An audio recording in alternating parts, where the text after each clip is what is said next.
बड़ी खबर इस वक्त हमारे पास आ रही है, उस पर भी हमें चर्चा करनी होगी कि महाराष्ट्र में महिला वोटर्स के लिए महाविकास आघाड़ी की तरफ से एक बड़ा चुनावी ऐलान हो सकता है। कर्नाटक और तेलंगाना की तर्ज पर महाराष्ट्र में महिलाओं के लिए गृहलक्ष्मी योजना की तरह डायरेक्ट बेनिफिट ट्रांसफर योजना लाई जा सकती है।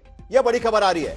आघाड़ी की ओर से महाराष्ट्र में गारंटी पत्र निकाला जाएगा, जिसमें 5 से 8 चुनावी गारंटियां हो सकती है, जिसमें महिला किसानों की कर्ज माफी और राजस्थान की तर्ज पर स्वास्थ्य बीमा योजना की तरह गारंटी भी दी जा सकती है। और हमारे साथ राहुल गौतम इस वक्त जुड़े हुए हैं, क्योंकि कल मुंबई में राहुल गांधी के साथ उद्धव ठाकरे, शरद पवार एक साथ संबोधित करेंगे महाविकास आघाड़ी की रैली को, और यहां पर यह घोषणाएं हो सकती है। राहुल, कितना अहम रहेगा, क्योंकि इससे पहले भी हमने देखा है कि कई राज्यों में कांग्रेस ने भी इसी तरीके से योजनाएं डिक्लेयर की है, लेकिन चुनाव के बाद ये इस योजनाओं को इंप्लीमेंट करना एक तरीके से टेढ़ी खीर साबित हुआ है। क्या तीनों अलायंस पार्टनर्स इस योजनाओं को लेकर, इस गारंटियों को लेकर एक साथ नजर आ रहे हैं?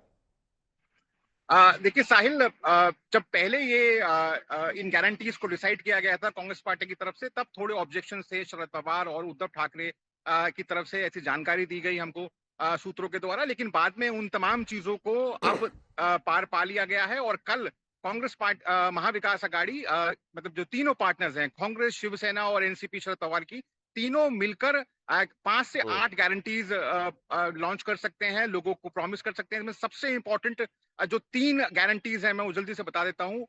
गृह लक्ष्मी की तर्ज पर महाराष्ट्र के अंदर महालक्ष्मी योजना कांग्रेस पार्टी महाविकास आघाड़ी प्रॉमिस कर सकती है, जिसमें जो कि एक डायरेक्ट कैश ट्रांसफर स्कीम होगा, बैंक में सीधा पैसा जाएगा जो एल्डर मोस्ट महिला होंगी किसी भी हाउस होल्ड की।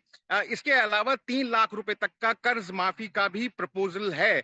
कल ये एक बड़ा प्रॉमिस किया जा सकता है महाविकास आघाड़ी की तरफ से। और इसके साथ साथ ये भी कहा जा रहा है कि जो बेरोजगारी भत्ता है, यानी जो लोग ग्रेजुएट्स हैं और अभी तक नौकरी नहीं पाए हैं, उनके लिए भी एक कैश स्कीम जैसी कर्नाटका में चल रही है, जिसका नाम युवा निधि है, उसी की तर्ज पर उनको भी कुछ बेरोजगारी भत्ता तकरीबन बताया जा रहा है वो 3 से 4 हजार रुपए हो सकता है। तो कुल मिलाकर कांग्रेस पार्टी, शिवसेना, शरद पवार ये चाहते हैं कि जो माहौल है, जिस तरीके से गारंटीज बीजेपी की तरफ से भी दी गई, महायुति की तरफ से भी दी गई, उनको उसके काउंटर के तौर पर अपना भी एक एजेंडा, अपना भी एक रोड मैप लिखा जाए। लेकिन आपने बिल्कुल सही जिक्र किया, मल्लिकार्जुन खड़गे की जो नसीहत थी कि आप ओवर प्रॉमिस नहीं करिए, उसका भी ध्यान रखा गया है। एक स्कीम थी जिसको उसमें ऐड किया गया था, जिसमें कहा जा रहा था कि मुफ्त जो बस सेवा है उसको भी दिया जाना चाहिए। शायद वो अब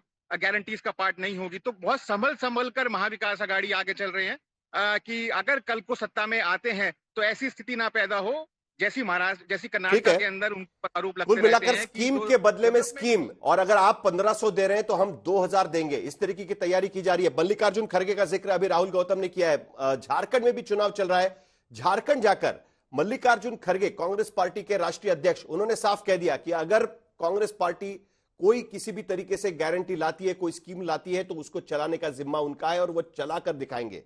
देखिए रांची में सबसे पहले उन्होंने क्या कहा है और उसके बाद हमारी बातचीत शुरू करते हैं। मैं क्या बोला, जो गारंटी हमने दी है वो गारंटी निभाएंगे और गलत सलत बातें हम नहीं बोलेंगे। और मैं आपके नोटिस को लाऊंगा कि 2024 और 25 में कर्नाटक में इस स्कीम को, गरीबों को मदद करने के स्कीम को 52,009 करोड़ रुपए दिए गए और अब तक अक्टूबर तक 24,017 करोड़ खर्च हुआ है। ये कांग्रेस पार्टी की वहां की देन है जो कर्नाटक में किया है।